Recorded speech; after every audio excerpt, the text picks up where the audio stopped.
Welcome to Andhraprabha. నేను నాగేశ్వరి.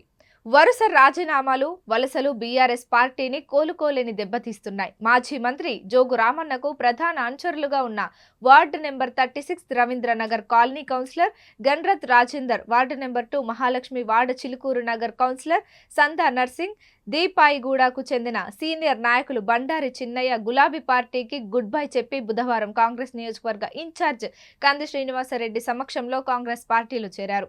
వారందరికీ కండువాలు కప్పి పార్టీలోకి సాదరంగా స్వాగతం పలికారు. అసెంబ్లీ, పార్లమెంటు ఎన్నికల్లో బీఆర్ఎస్ సీనియర్లతో పాటు ఆదిలాబాద్ మున్సిపల్ కౌన్సిలర్లు వెంకన్న సాయి ప్రణయ్, వైస్ చైర్మన్ జహీర్ రంజానీ, లక్ష్మణ్ తదితరులు బీఆర్ఎస్ పార్టీని వీడి కాంగ్రెస్ లో చేరిన విషయం తెలిసిందే. తాజాగా మరో 2 సీనియర్ కౌన్సిలర్లు గులాబీ పార్టీకి రాజీనామా చేసి కాంగ్రెస్ లో చేరడం చర్చనీయాంశం అయింది.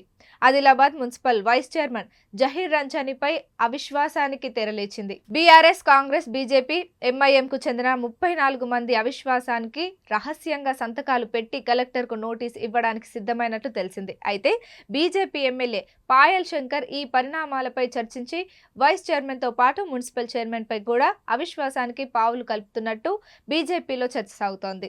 2 రోజుల్లో అవిశ్వాసాలపై పార్టీ నేతల అభిప్రాయం వెల్లడి కానుంది.